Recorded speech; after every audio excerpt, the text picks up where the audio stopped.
Might want to quit golf. There you go, quit. So this is a great question because whenever I start working with a junior or collegiate athlete, the first thing I want is for them not to quit. I understand the dangers of dropping out of this sport. So enjoyment is a huge, huge part of sports psychology. So how do we enjoy even if we're not playing our best? The question could almost be, how do we avoid quitting golf? So how do we? I've written down 3 things. So I want to quickly hear your answers, just as succinct and as tight as you think they can be. And then I'm going to give you my answers. So Simon, we'll start with you. So I put down like that you have like still friends there, like on the tournament. So maybe like talk to them and forgot about the bad round, maybe something like that. Good, the social aspect. Great answer. Very true. Carolina, are you there? Yeah, I am. Oh, okay. Awesome. Awesome. Working. I'm sorry. No problem at all. What would your answer be for this one? I wrote down friends too, because mainly I communicate with friends on the tournaments and we discuss details about the course, you know, and how are we playing. Then I put down that if I'm in a nice city, I'm trying to go like sightseeing or something. Good. So awesome. Not to just not think about the bad golf that I played, and then I wrote to try to enjoy it even if I'm playing bad and learn from it. Okay, great. Jamin? I just wrote down what helps me, which is betting, because I love betting. And, you know, if I'm betting with someone, then I just, even if I play bad, then I don't really care too much about how I play. I just focus more on like beating someone else. So okay, good. So you have like a little side hustle, side game going on, and that can distract you from the overall bigger picture. Yep. Okay, good. Ladies, I'll let you pick who goes first. Yeah, so I wrote down that like you should not concentrate that much on the game, and you should like communicate more with the people you're playing with, and like maybe concentrate like at the environment or you know like, and yeah, just try to not be too much like in the game. Great. Yeah, and I have that sometimes we take it too seriously, the game. And maybe if we have the mindset of just like knowing that we are doing it because we love the game and we want to have fun, then it's gonna be much better then. Okay, awesome. So let me see if I can do it this way. So what we have, like, is you're saying all the right things, okay? You're saying all the right things. But where I would challenge you is here. Oops.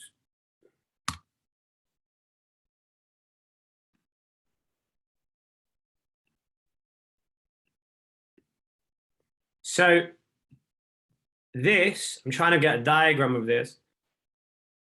This is your core belief. So you guys have said, hey, yeah, you know, we just have more fun.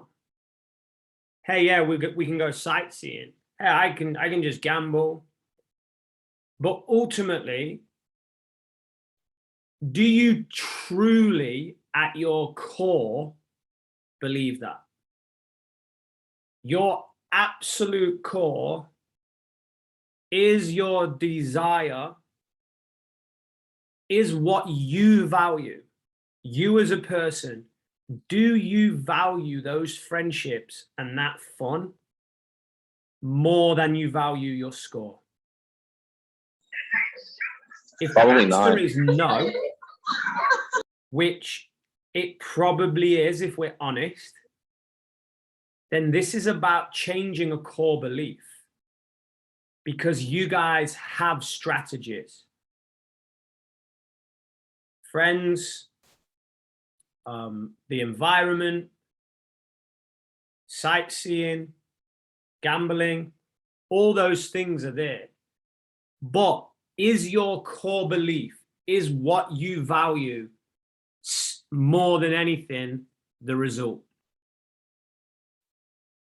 And if it is, we have to change that. Okay? So, hi.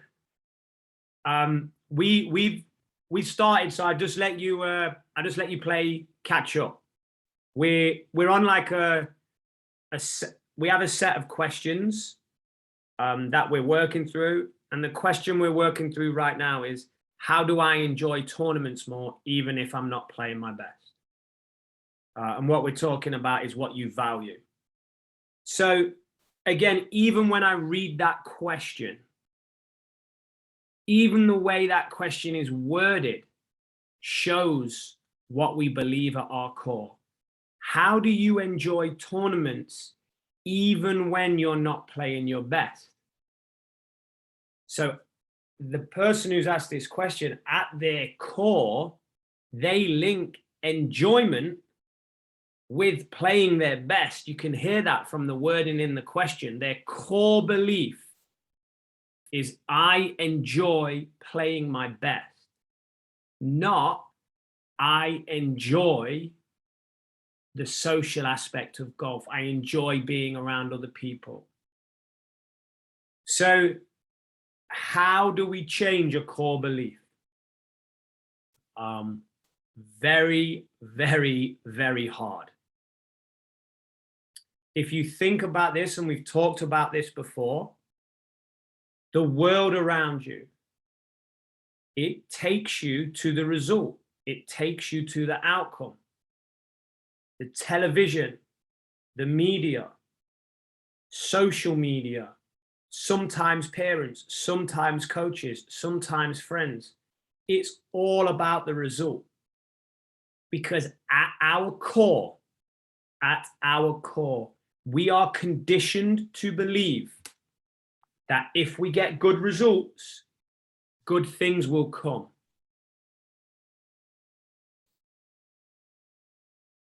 Now, what's more important, the result or friendship? Where do you truly find good things?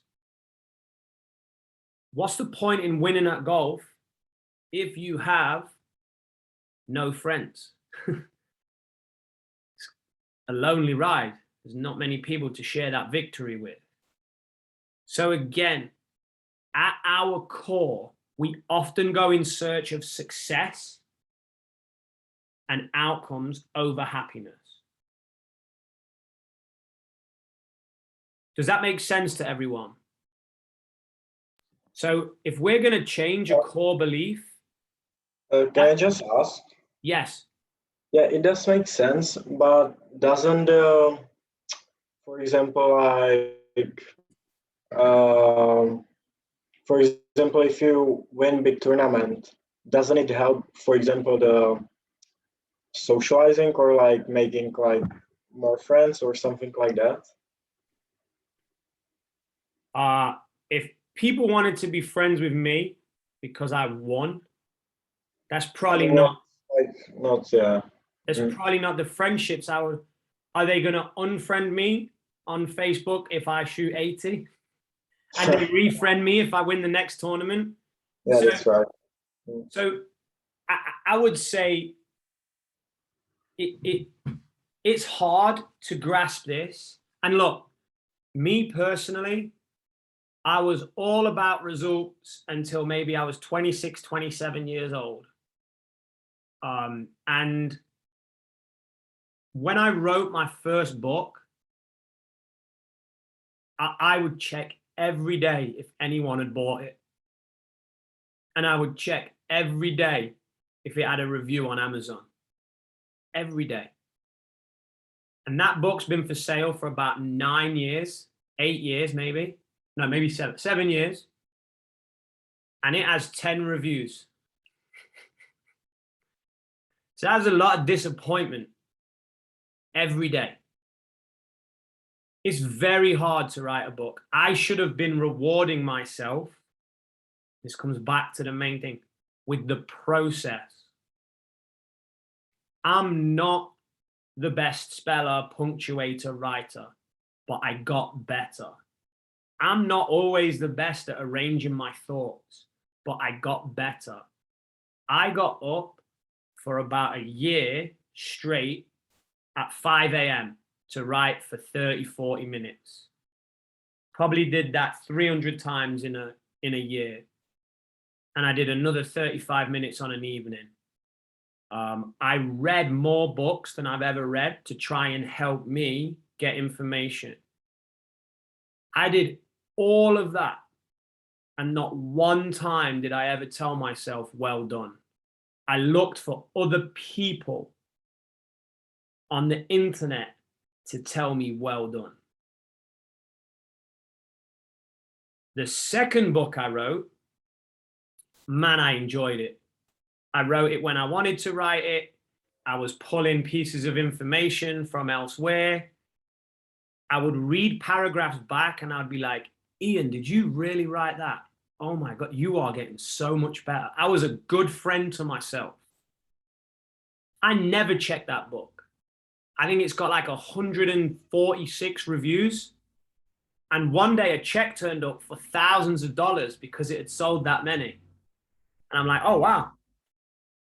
So we just have it backwards. We just have it backwards. If you are playing in tournament golf and looking for happiness in the result, my advice to you would be change your core belief. And I would actually look for happiness in how you practice and the level that you practice to and the intensity that you practice to. I think true happiness lies there. Does that make sense? But I conditioned myself over years to believe that. And my children will believe that because I believe it and it's going to be the main message in my house. And when they come home and they tell me they got an A, I'll tell them, I don't care. I want to know, how hard did you work for that test? And if they say as hard as I possibly could, I'll give them a high five. If they say, oh, it was an easy test, I didn't work that hard, I'll be like, well, that's not enough for me. So the environment around us is conditioning us to believe one thing. We need to condition ourselves to believe another. So the practical part of this, if you want to change a core belief, you have to change the way you talk to yourself. And if you want to change the way you talk to yourself, it's a good idea to have a mantra or a phrase. And you're going to repeat that to yourself every single day. Easy for me. Every day I tell people to be process focused. And I tell people I ask them, what do you value? And I talk every day about happiness being found in the process and not the outcome. My brain is just every day conditioning itself to believe this. I think if I told myself every day that the earth was flat and I wrote it on my mirror and I wrote it in a journal and I listened to myself say it, and every day I said the earth was flat, the earth is flat, I think eventually I would believe that. So how are you going to talk to yourself? But you've got to put something into your environment. So if you want to truly be happy when you're playing golf, how are you going to reframe? Where are you going to look for happiness? How are you going to talk that to yourself? So you want to design a mantra where almost the tournament becomes unimportant and everything else around it and everything you do before becomes important. This is basic process versus outcome. But you have to, at your core, believe that the process is more important than the outcome. So a mantra can help you do that.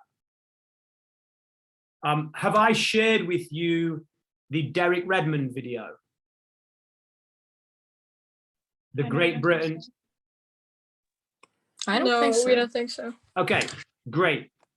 So perspective and watching other people's journeys can also be a great way to shape your core beliefs.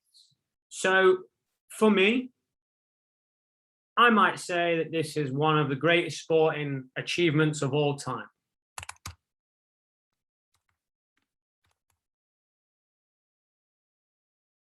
I'm going to share this with everyone. I don't think it's going to work so well on the laptop. So what I'll do is I'll share it in chat. Everyone can watch it, and then we'll come back and we'll go on to question number 2. But ultimately, it's up to you guys to change the way you talk to yourself and truly believe that the process and the preparation and your effort level and building resiliency and the person that you are is more important than the result. Until you change that at your absolute core, you're never going to be happy if you're not playing well. Okay, so let me just see if this is the right video.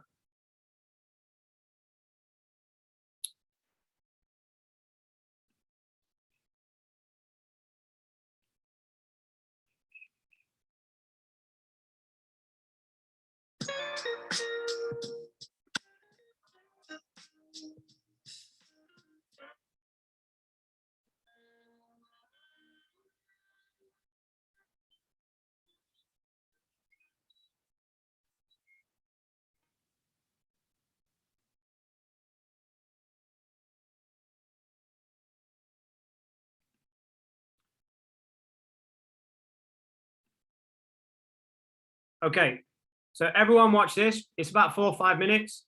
So turn your cameras off. Oh, I just didn't send it to.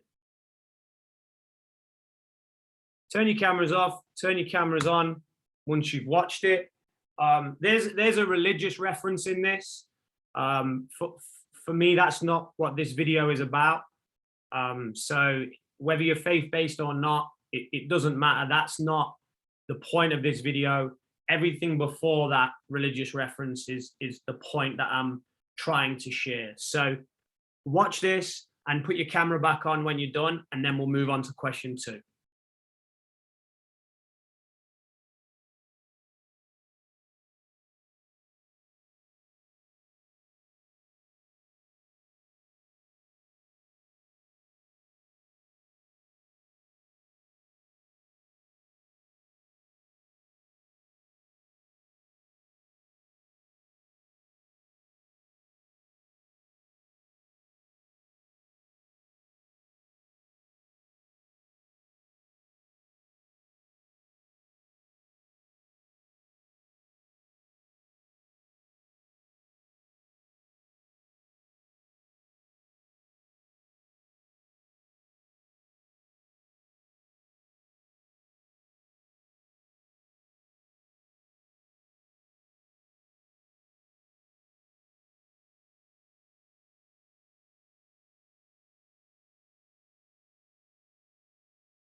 Oh, já nesse screenshot lá.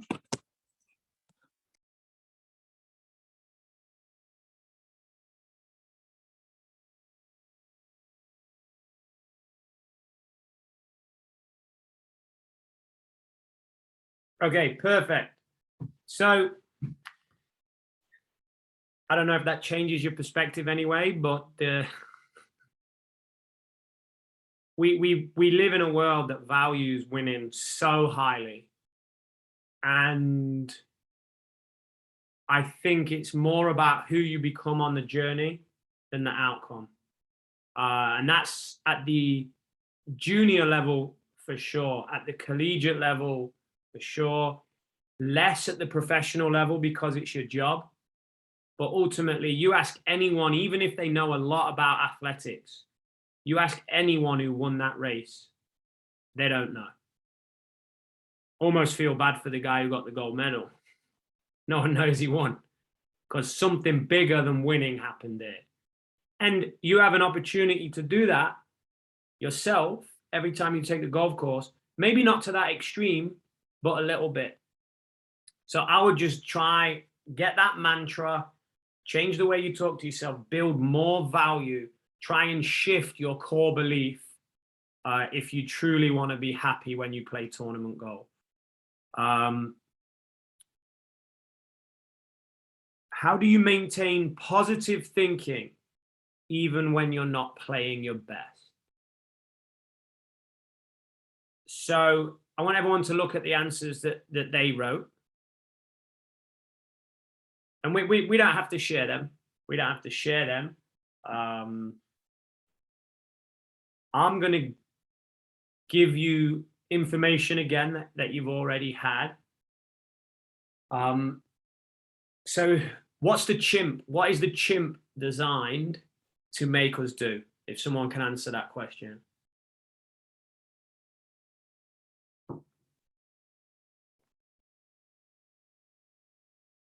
The chimp is designed to what? It's designed to stop us from doing dangerous things, like I don't know, like just jumping off the building, something like that. Good. So it ultimately it keeps you alive. The chimp keeps you alive. But what's its main train of thought? Positivity or negativity? Negativity. Absolutely. So we're designed to think negatively. We have this part of our brain that is going to draw us to danger. Don't do this. Don't do that. Stay safe. It's one of the reasons that we're the most dominant species on the planet. And it's the same reason that we miss a 2-foot putt at golf, because of the chimp. So it's this amazing thing. And at the same time, it's this thing that, oh man, kind of conflicting. So ultimately, I don't want you to chase positive thinking because we need to think negatively to stay alive. My advice would be a couple of things here. If bad things or perceived bad things are happening on the golf course, don't attach emotion to them. Meet them neutrally. Or even don't be positive. Oh, this is amazing. This is great. It's not. But positively reframe it. Okay, this isn't the ideal situation right now. This is not where I wanted to be. But now I can show some grit and some resilience. So come on, let's go, grit and resilience. I don't want to be a performance coach that tries to teach you that everything is sunshine and rainbows and just smile and it's going to be okay. That's not the real world. And I'm trying to use golf to develop things develop skills and habits for the real world here. The real world is full of disappointment, frustration, stresses. We got to learn to deal with those. So my answer to this question is don't chase positive thinking. because we need to think negatively. It keeps us safe. But if you are frustrated on the golf course, if things are going against you, try to attach as little emotion as possible to those moments, because emotion is going to force you to remember those moments. You have a car crash, the chimp fires off. Oh my God, what just happened? You have a child, the child runs across the road. Oh my God, don't you ever do that again. And you get all animated and emotional because the chimp wants to remember that so it can keep you safe in the future. So emotion is a mechanism that helps us remember. And what a lot of people do, they put emotion on the negative and they meet the positive very neutrally. So therefore, you forget the good, no emotion, not going to remember it as much, and you recall the bad because you've attached emotion to it. So I'll run through that again, and then I'll give us a couple of practical exercises. The chimp is going to design you, the chimp is going to force you to think negatively because it wants to keep you safe, and it's going to attach emotion onto certain situations. So I would neutralize that emotion, breathing exercises, good body language, positively reframing things with your self-talk, and good things that happen, you need to reinforce them. You need to remember them. So when you hit a 7-iron to 4 feet, don't be like, oh, that's what I meant to do. You can do a couple of things. You could press on your knuckle and relive that shot. As you're walking down the fairway, you press your knuckle, you relive that shot. Press the knuckle again and you relive that shot. And every time you hit a real good shot, you press this knuckle. And then this becomes like a little button, a little trigger that you can press at any time, and the memories of good shots should start to come flooding back. It's called a resource anchor. The other thing you can do is after a tournament, write your best 3 to 5 shots in a journal. Start a good shot journal. What did I see? What did I feel? What did I hear? Write them down. Now we're beginning to recall the positives. And if we meet the negatives neutrally on the golf course, or positively reframe them, or meet them with breathing and good body language, they'll be a bit more neutralized. So that is how we're going to maintain a more desired level of thinking, more necessary, more elite, more high performing, not fluffy, everything's positive. And even if you want to, you could start, as well as a good shot journal, you could write your positive reframes in a journal. Oh, I 3-putted 15 from 12 feet. The reason was I started chasing birdie. I know not to do this. That was an outcome focus. The pain of that 3-putt will help me focus on good speed for the rest of the tournament. There's a positive that came out of that, and it's a process-orientated positive as well. So it's just a skill. Again, this comes back to how you talk to yourself. The most important conversations are going to be the ones you have with yourself. So good shot journal, positive reframe journal, trying to neutralize the negatives and reinforce the positives.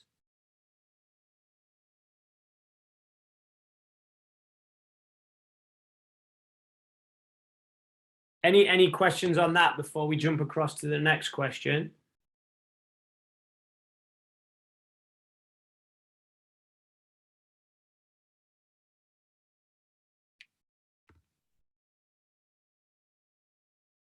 Okay, perfect. So How do you prepare for a tournament mentally?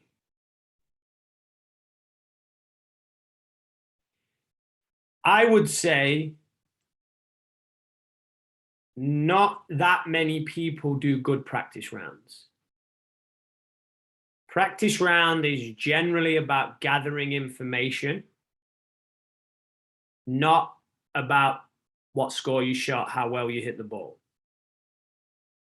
That would be my first thing. So if I was doing a practice round, I might hit the tee shot, and then I might pick the ball up if it's not where I want the tee shot to go, and move it.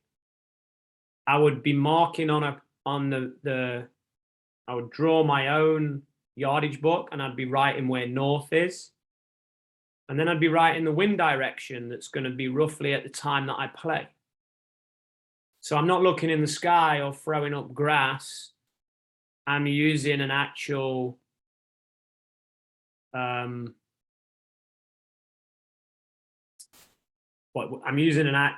weather forecast. I'm using a more accurate depictor of where the wind is than just tossing up some grass.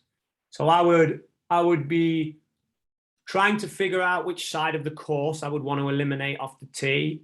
I'd be moving the ball to my ideal shots where I want to hit from.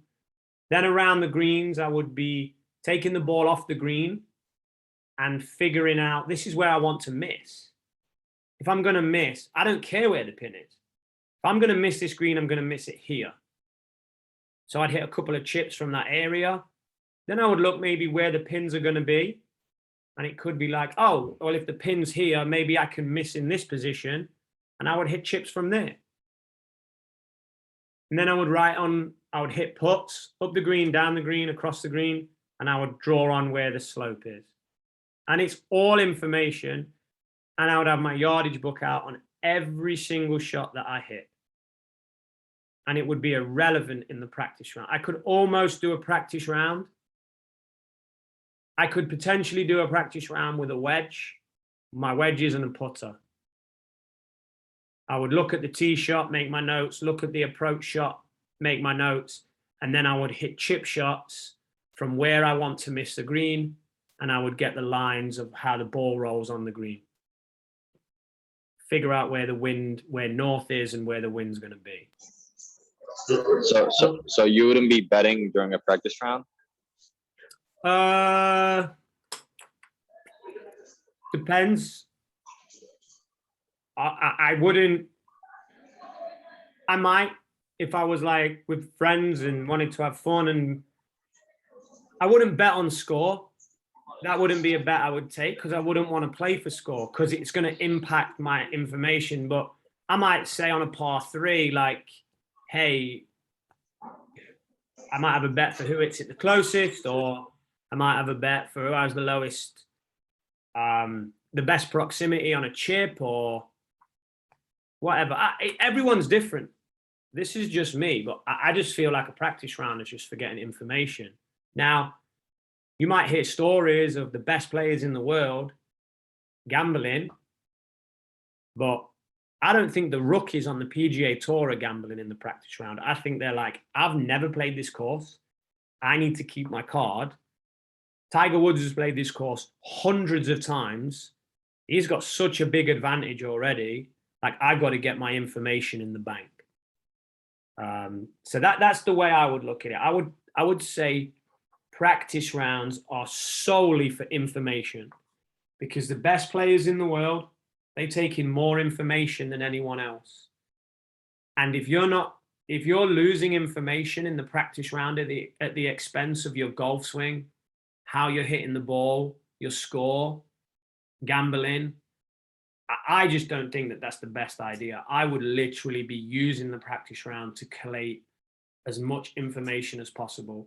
If your school said to you, hey, this is an open book exam, you can bring in all your notes for this test, you would write a ton of notes because under pressure, you would want to be able to revert back to the notes. What's different when you play golf? Take as many notes as you can, knowing where to miss the greens and having hit plenty of chips from there is such a big calming feeling when you're playing tournament golf. Knowing that the wind is probably this, rather than being like, oh, where's the wind? Just go with what the weather forecast says, and such a big thing. So that would be my first. And then the second would be visualization. You're going to hear a lot of performance coaches tell you to visualize hitting the perfect drive, visualize making 18 birdies. I definitely wouldn't do that. You're setting yourself up for a shock, because we're all going to hit bad shots. In 36 holes, 54 holes, 72 holes, we're probably going to make a double bogey. Probably going to have a 3-putt. Probably going to hit a poor chip shot. So to me, I would use visualization to visualize how are you going to react to adversity? How are you going to talk? How are you going to walk? How are you going to breathe? Because it's coming. In fact, you should be inviting it. Hey, golf course, whatever you throw at me today, it's irrelevant, because this is how I'm going to talk, this is how I'm going to walk, and this is how I'm going to breathe. And then you should be going to the golf course in the car or whatever it is, and you should be like, I want the golf course to kick me today. I want the golf course to be a test. Because whatever it throws at me, I'm ready. Because this is my body language, this is my breathing, and this is my self-talk. And now you're probably the only player in the field that is ready to deal with adversity. Everyone else is hoping that they're going to play well. You're hoping that the golf course throws as much at you as possibly can, because you want the test of character. You want to express grit. You want to show resilience. And not only that, you've been visualizing yourself every day for 2, 3, 4 minutes doing that. I think that's way more valuable than visualizing 18 birdies. And then I'm gonna play a video now. I also believe, I'm just gonna send this to my laptop, so just bear with me. Some of you might have seen it on Instagram, but we're all gonna watch it anyway, because it's probably my new favorite video. If I can find it.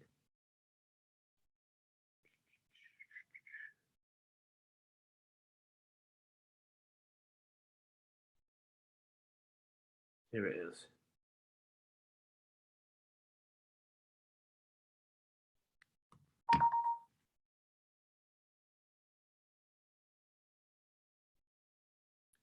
And I think this is ultimately how you prepare mentally. Like, the things that I've given you are good. I wouldn't share them if they weren't. But I think this is the ultimate. Is it? Okay. Can everyone see that? Yeah. Yep. Yeah. We practice the practice right now. That's what's wrong with most of our athletes today. We don't practice to be great. We don't practice to be dominant. We practice to practice. What do you mean by that, Prime? I'm glad you asked. We practice counting the number of periods. We practice understanding how much time we got left. We practice just to get through practice. We cutting deals in practice. You go soft, I go soft. We don't practice to be done. When I ask you, what was your purpose of practice? You ain't got no answer for me. I'm gonna ask you, what is your purpose of practice? I don't care if you practice at work. I don't care if you practice with your relationship. I don't care if you practice in any endeavor you choose to do. What is your purpose for practice? I practiced to be the best ever. So every time I walked on that field, I had a purpose for my practice. True. We practice, I mean, I think that's the best video ever. If you're lacking confidence, if we strip everything away, it's probably because of the way you've practiced. If you're not prepared mentally, it's because the world of golf will have you believe that you need to hit balls on the range. Ball after ball after ball after ball. And that's not what we need to do. What we need to do is we need challenges, tasks. We need to be put under pressure and under stress. We need the smallest margins in practice possible. We need to hold ourselves to the highest standard. If you ever want to be outcome focused, focus on the outcomes you get in practice and get mad at yourself when you don't get those outcomes in practice. Never, ever, ever let yourself off the hook in practice. I'm going to do 2-2-1 putting. I have to 2-putt from 40 feet, 2-putt from 50 feet, 1-putt from 6 feet, and I'm not going home. I'm not leaving this putting green until I do it. I'm going to do 2-2-1 putting on every green for 9 holes, and I'm going to play for score. So I play the first hole, I make par. I then have to do 2-2-1 putting. If I don't complete 2-2-1 putting, if I don't go 2-putt, 2-putt, 1-putt, I'm going to add 2 shots onto my score. And I'm going to play 9 holes. And my goal is to shoot level par. And I'm going to keep playing this game until I shoot level par. Now, you're mentally ready. If you start putting your process goals into that, you get around 8 holes. On the 9th hole, you miss that 6-footer and you shoot 1 over. Ooh, painful. But you're training to be great and you're conditioning your mind, because when you go to a tournament and you look around, no one's practiced like that. No one.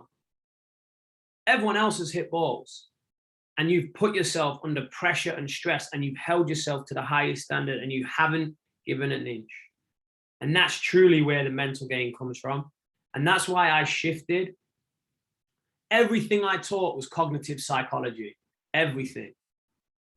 And then I wrote a whole book on how you practice, because the psychology is a byproduct of how you practice.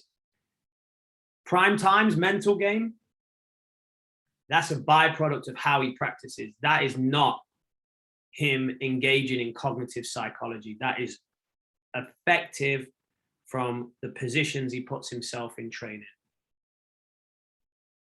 So how do we prepare mentally for a tournament? The practice round, get as much information as possible. Visualization, visualizing things going wrong. Or sorry, more visualizing how we were going to respond to things going wrong. Body language, breathing, self-talk, inviting adversity, inviting stress. You want it because you know how you're going to respond, and then practice. Hold yourself to the highest of standard in practice. Okay? Can I ask you, please? Yeah, absolutely. And what if you have a few bad sessions, like training sessions? What would you look for? I'd say, you go out, you practice, and you're not playing well. The drills are not going well. You're not making the challenges you want to make. What would you do? So, what is bad? You said you're not playing well, but it's not me. It's like Sarah. What Sarah's struggling with. Yeah. So when you're not able to do the thing you want to do, I don't know, most of my sessions right now are not really good. So I'm trying to figure out what to do differently, Yeah. So are we talking training to learn technique, or are we talking training to perform? Probably technique. So the example I gave you would be training to perform, right? Yeah. So if you're doing training to perform, like the game that I suggested, that's very, very performance and very, very stressful, and it's going wrong, great. You want it to go wrong. That's the whole point of being in that practice session, so you can learn to deal with shit going wrong before it goes wrong in a tournament. So as it's going wrong in practice, do you put your clubs in your bag and go home? Do you stay out there and focus on your breathing? Keep your process goal scorecard going. Stay in the routine. Have positive self-talk. Because now you're prepared for tournaments, right? So that would be my example. If things are going wrong, training to learn with technique, I would review how I was practicing. Am I doing the sandwich drill? Am I doing the speed variability drill? Am I swinging slow enough? Is my body in the gym? Am I doing the right stretches and the right movements to prime my body for this physical change? Am I being impatient with this physical change? You know, I believe that in the golf industry, we spend too much time training to learn, and we don't spend enough time training to perform. So I would like to potentially understand the split that you have and what you're trying to achieve and why, before I can give you a specific answer. But again, we're talking about tournament preparation. How do I mentally prepare for a tournament? I wouldn't be doing much swing work at all as you're going into a tournament. Yeah. That would be my preference. Ian, I also have a question. Yep. So you mentioned that if you're practicing, that you should be super strict. But the thing is, like, the reason why I pretty much practice is so I gain like confidence during like tournaments, like, Yeah. you know, because I feel like if I can do it in practice, like precisely and like every time, then I feel like I can also do it in tournament. Yeah. So then how hard should my practice like be, like, you know? Yeah, I mean, let me so first of all, my concern with that comment is that you're building false confidence. If your practice, Ian, yeah. Can you hear me? you're like, yeah, I can hear you now. If your practice that you want to be successful in is easier than tournament play, then that's not real confidence. That's just having a task that's easier than the situation you're going to go into.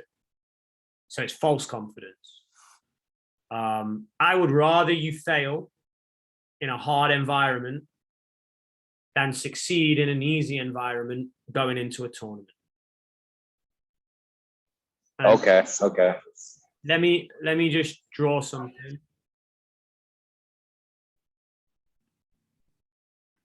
So this might be, this is time. And this is the intensity level of your practice. And your tournament is at the end of this line.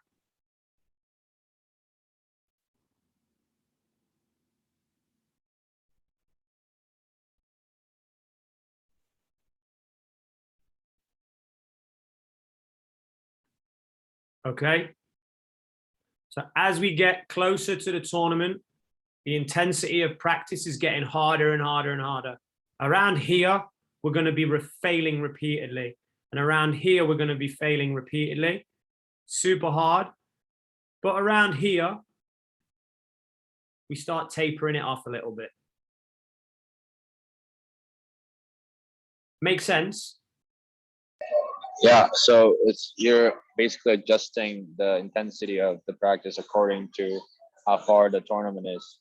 Correct. Yeah, like a marathon runner, 6 miles, 8 miles, 10 miles, 14 miles, 18 miles, 22 miles, 18 miles, 16 miles, 6 miles. Tapering down the training. A weightlifter tapering down the training. A golfer, the stress level and intensity of practice. This is the ugly zone. This is chaos. This is, I mean, maybe it should be back here actually. This bit here, all of this. This is ugly. This is stressful. This is hard. You develop grit. You develop resilience. You learn to focus on your process. You're going to fail. You're going to get angry. And then the tournament's here. So you build into it and then boom, super stressful, super hard, all performance related. And then you taper down. I don't think it's done very well by anyone, even including the players I work with. They resist it because they want to be safe, because they want to feel like they're playing well. But do you want to feel like you're playing well, or do you want to be mentally equipped to deal with anything that tournament golf throws at you? And that's really your choice as a golfer. If I know where my preference would lie. If I had my time again, I mean, oh my goodness, I would be a completely different athlete in training in all the sports that I did. Because I did that. I stayed safe. I didn't put pressure on myself. I tried to, thought it was bad to fail. Thought it would knock my confidence. I just wanted to go through the same tasks I always went through. And that's got you to where you are. It's not going to get you to where you want to go. Any more questions on that one?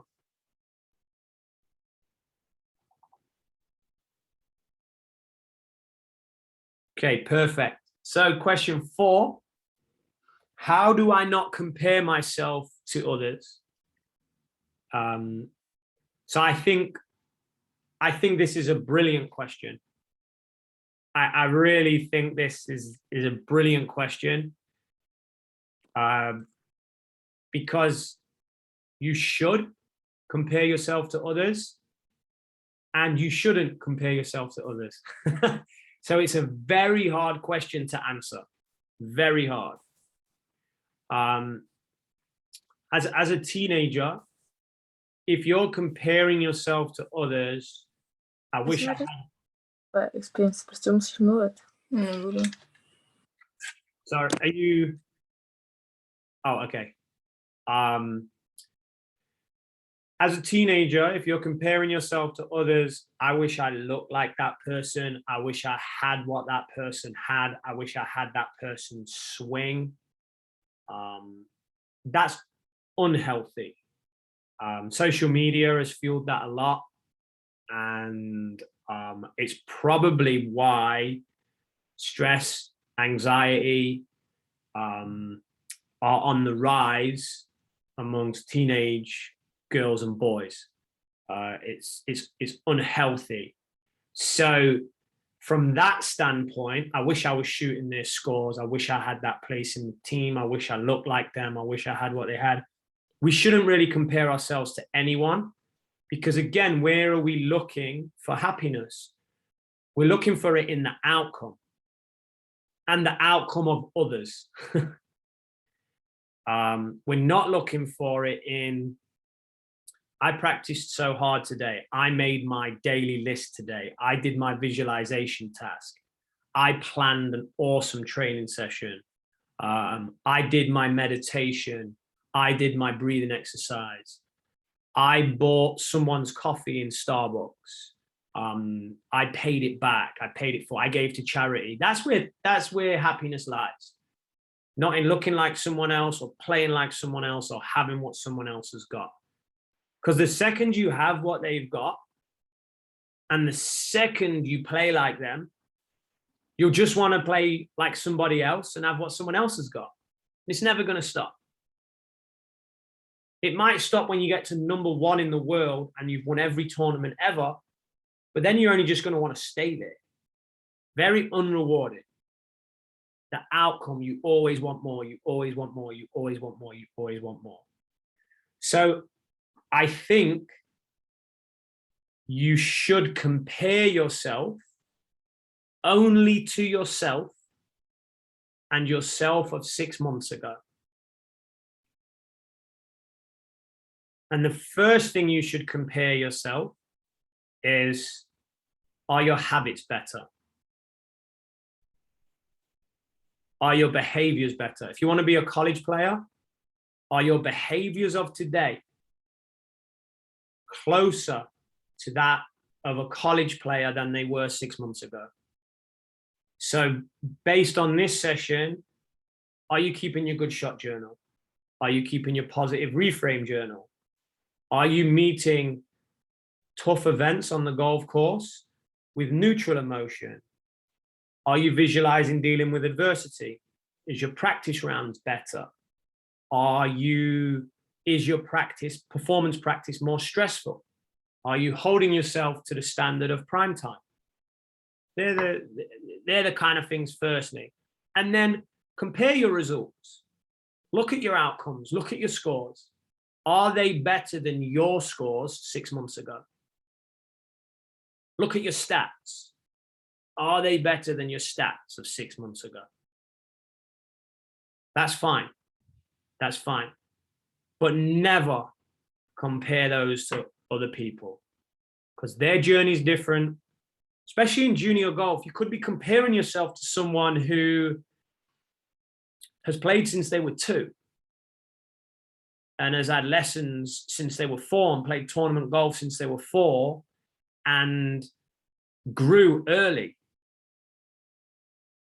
And you could be a late developer that's only just started playing, and it's impossible for you to compete. It's not fair. It's not a level playing field.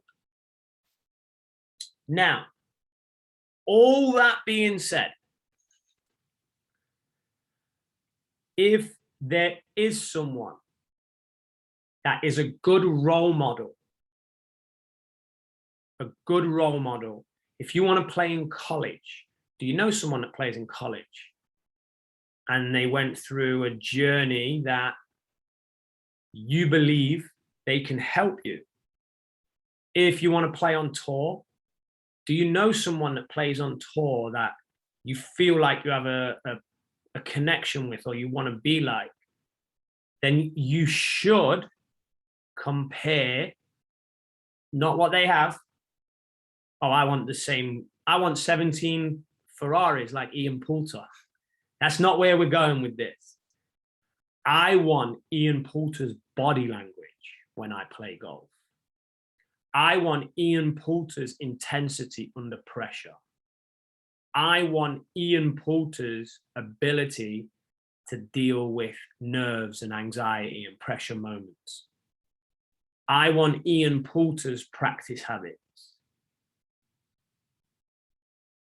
I want the flexibility and mobility of Ian Poulter when I'm that age so I can prolong my career.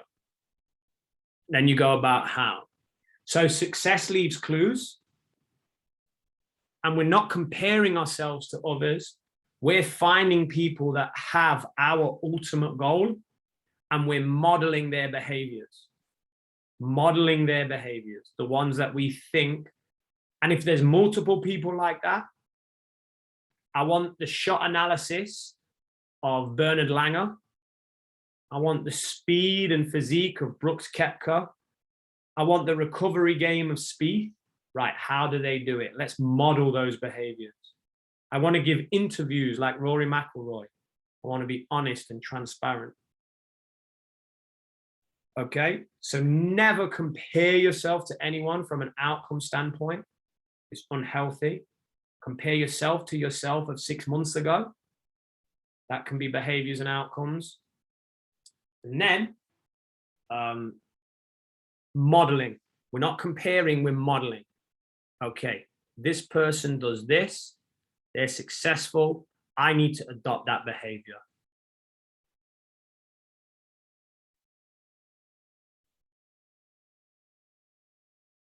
Brilliant question. Complex answer, but a question that is very prominent in today's society with social media, and very prominent when I meet with parents. A lot of the time parents talk about, oh, well, so-and-so who's 12 did this, and George is 10 and he needs to do that. And I'm like, whoa. Dangerous road to go down? Okay, does that help? Because that is a very important question. Yeah. Okay, let's take a 5-minute break, and then we have what's the ideal tournament schedule? We looked a little bit at that with the practice thing. Then we have what's the best way to train for a tournament in season? We've already kind of looked at that with the practice diagram, but we'll revisit them. So we'll kind of do those two together, 5 and 6. And then the last one, how to stop thinking on the golf course. I don't think you want to stop thinking. That would probably mean you wouldn't be alive. But we'll address that a little bit more. So let's take a 5-minute break. It's 2:37. So let's take 8 minutes. Let's come back at 45. Okay, so if we turn our cameras off, mute, I'll see guys back in about 8 minutes.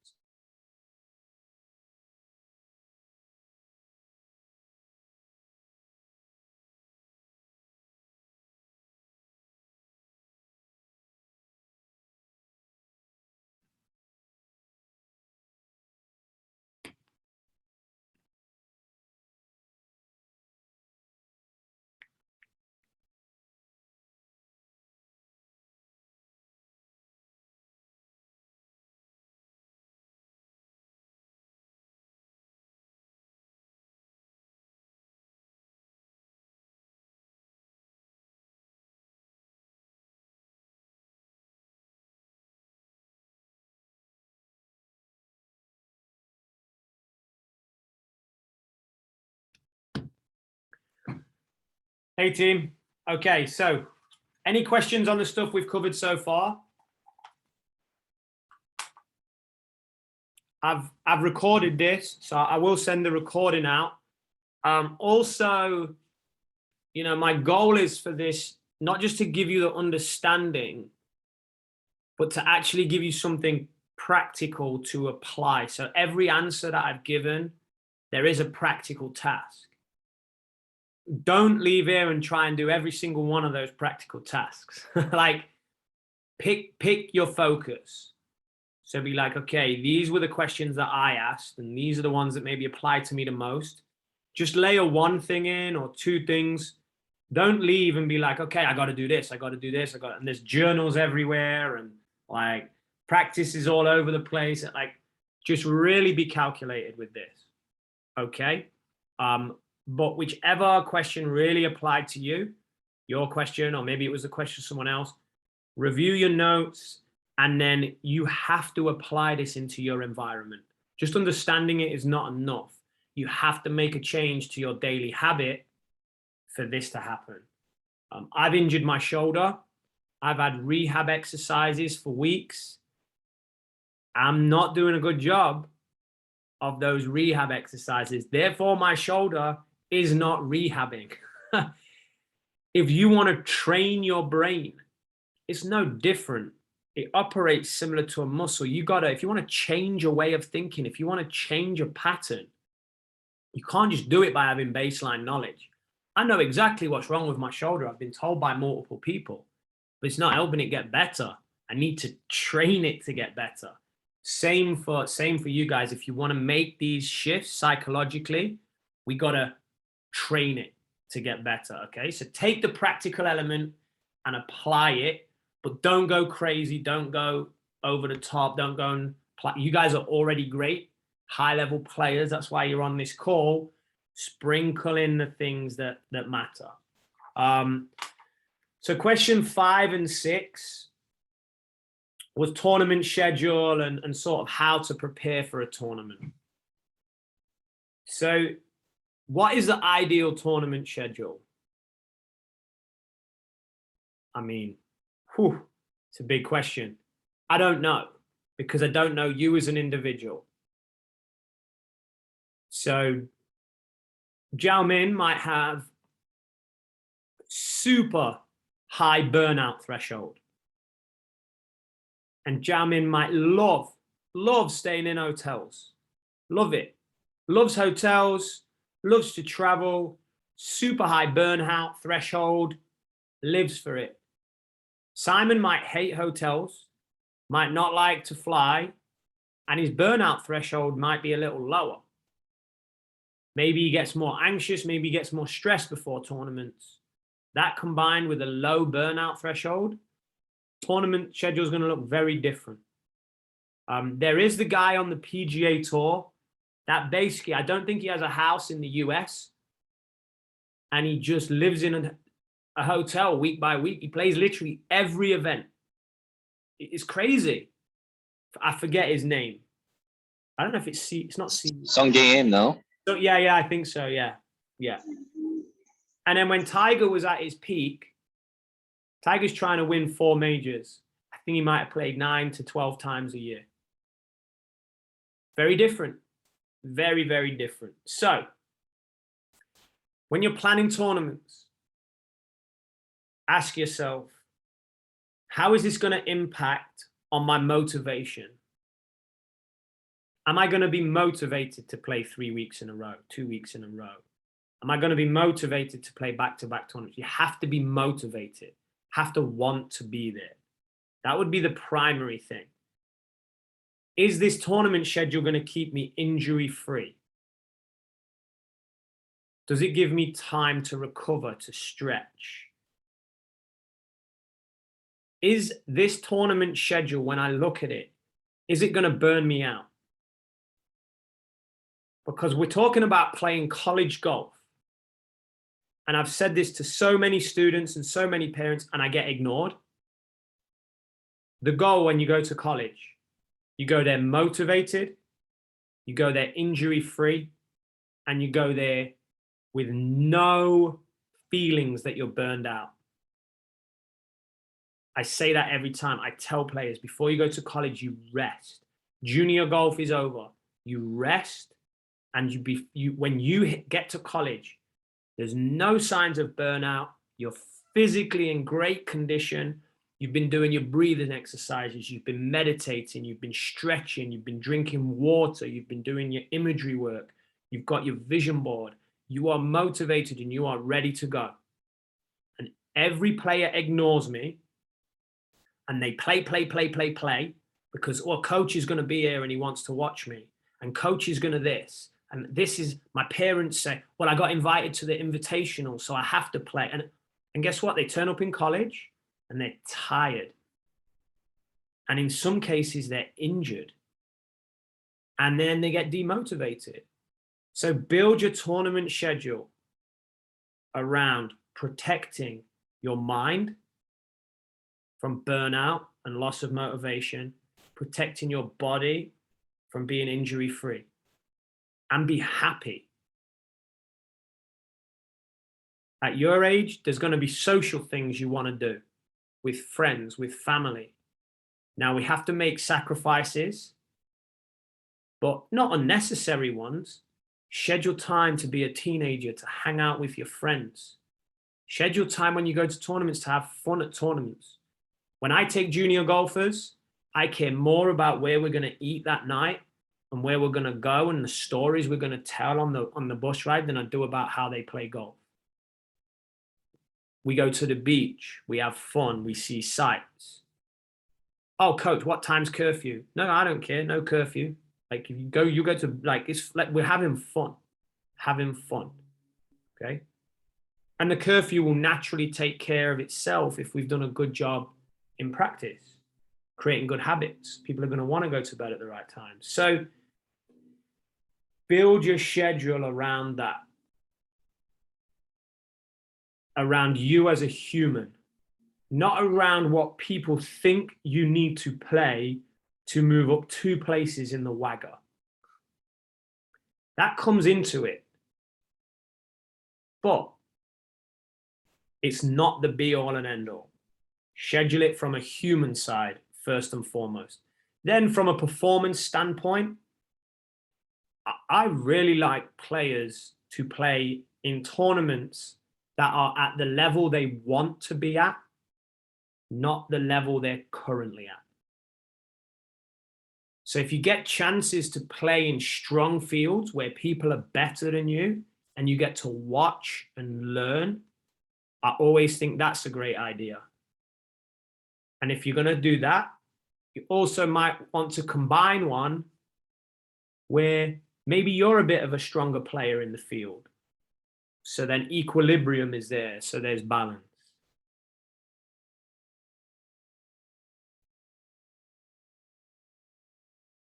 I would just take all of that into account.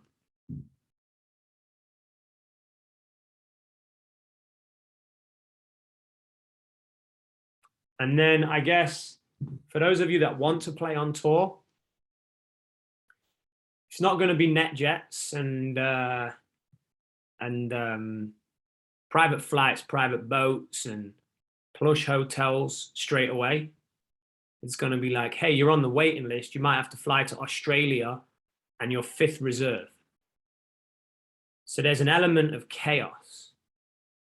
So I would never not play in a tournament because you feel underprepared or it was short notice or you didn't have time to get ready. I would embrace that.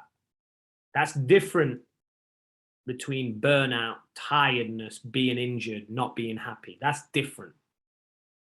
Avoiding situations because I don't quite feel ready, so I'm not going to play. I don't like that from junior athlete.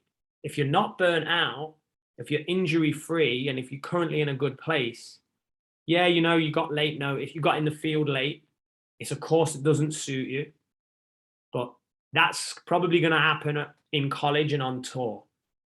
So maybe you embrace that. So there's a huge piece into the tournament schedule. But they're all the things that I would account for. What level do you want to play at? What's that going to look like?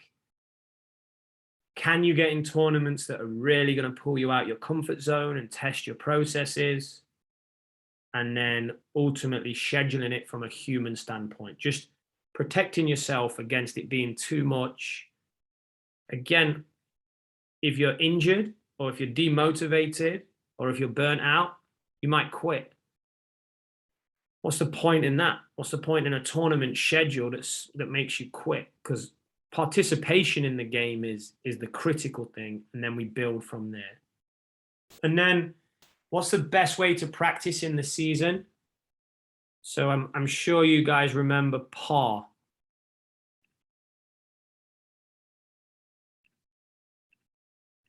Plan, act, reflect. So our plan is what we discussed earlier when we drew the curve and the intensity of practice. That's our plan. Are we training to learn? Are we training to perform?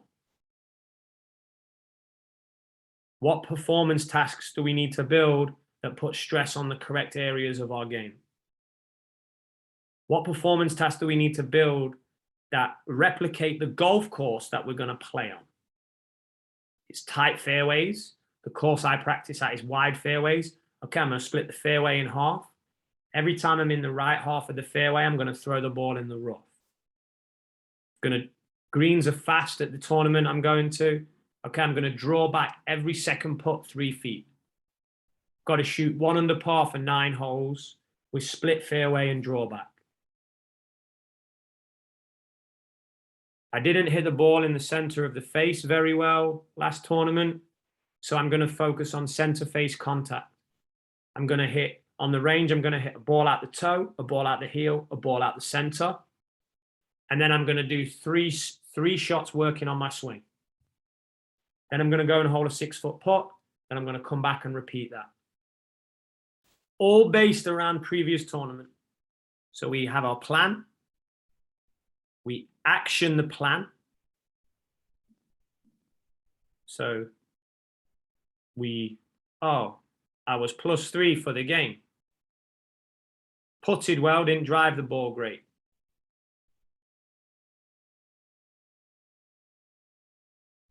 So we plan, we act, and then we reflect every day.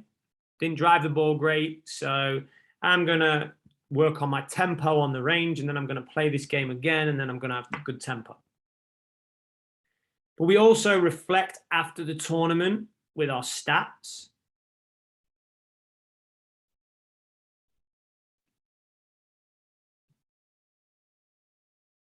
And we use those stats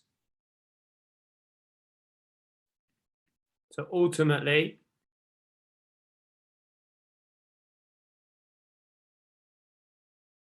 close the loop and plan our practice. So we plan, we act, we reflect, and off that reflection, we start our plan. So a journal is vital, a stats program is vital, and of course we talked about tapering it down to Jalmin's point, not playing 36 holes of an on-course game that has 7 different rules one day before we tee off in a 54-hole tournament. That's not a good idea. That might want to be 5 or 6, 7 days out, and then practice gets a little, tapers down a little bit from there. But plan, act, reflect, make it specific to the tournament that's coming up, make it specific to your needs as a golfer, and you can't go wrong. There's a great saying, if I had 10 hours to cut down a tree, I would spend 8 sharpening the saw. So if I had 10 hours to practice, I'd spend at least 2 planning, acting, reflecting. Probably not 8. That's a little excessive. So more time journaling, planning, acting, reflecting.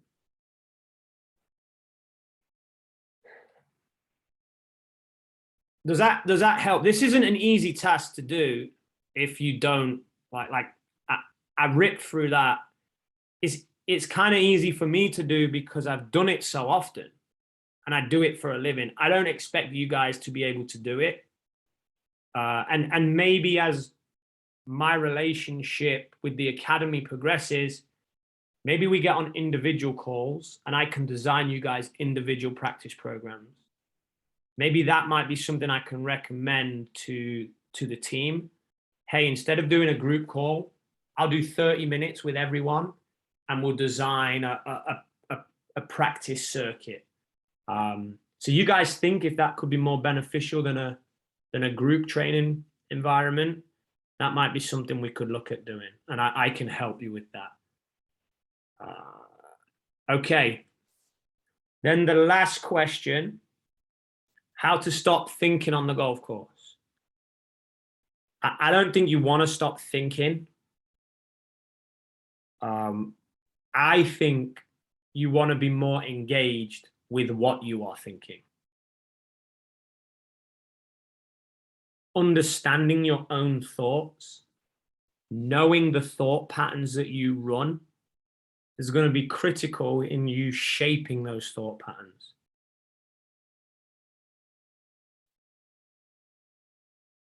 So very simply, a practice task, and I think we talked about this before, you go on the golf course. If you have a positive thought or a process thought, you put a check or a green dot. If you have a negative thought or an outcome thought, you put a cross and a red dot. That's simple. That gets you engaged with where your current mind is at. And you look at that piece of paper and you go, holy smoke, it looks like the Red Sea, just pure red, and then there's like 3 green dots. That gives you motivation. I need to be more positive. I need to be more process focused. And then body language, breathing, self-talk. Plan. My plan today is to track my thoughts for 9 holes. Action it, reflect. Okay, I have too many negative thoughts after averagely struck irons. I'm going to start my positive reframe journal. And that's bringing us all the way back round to almost one of the first answers we gave to the question. So don't stop thinking. It's going to be there. All right. Get engaged with those thoughts. And the second part that I put down to this question is, in tournament play, don't fight them. Don't fight your thoughts. Just like submit to them. So like, oh, I just can't stop thinking about score right now. That's interesting. I wonder why that's happening right now. Well, it's happening because I had a conversation with 3 of my friends where I suggested that I think I could win this tournament. So maybe my expectations are too high. So I need to make a change right now. Where can I make my change? Okay, I'm just going to focus on my breathing for the next 3 holes. Okay, I'm going to focus on scoring my routine for the next 4 holes. And I have to score at least 36 out of 40 for the next 4 holes. And then we'll reevaluate. But it's interesting I'm having these thoughts. They're not good, they're not bad, they're just where I'm currently at. Okay, let's put a solution in place and then let's review in the next 4 holes. And you just end up having great, healthy conversations with yourself.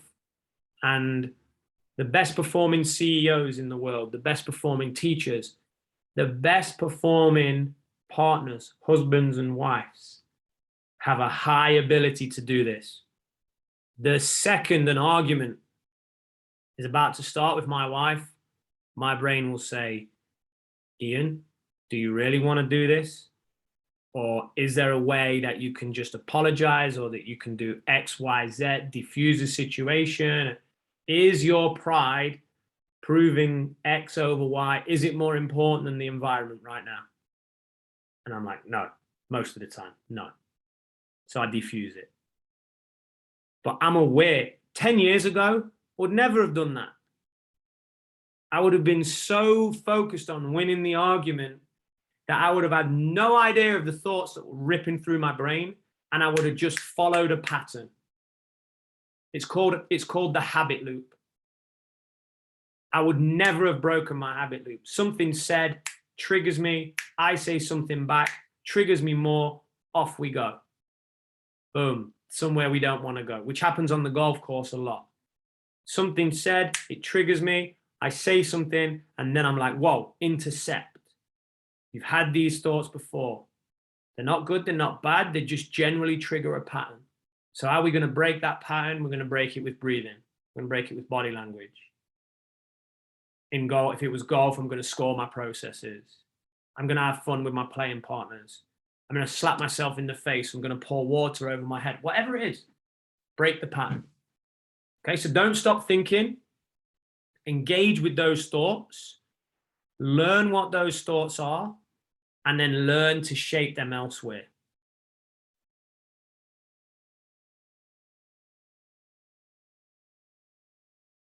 That was a lot of information. So I apologize, but also I don't apologize. Any questions from anyone?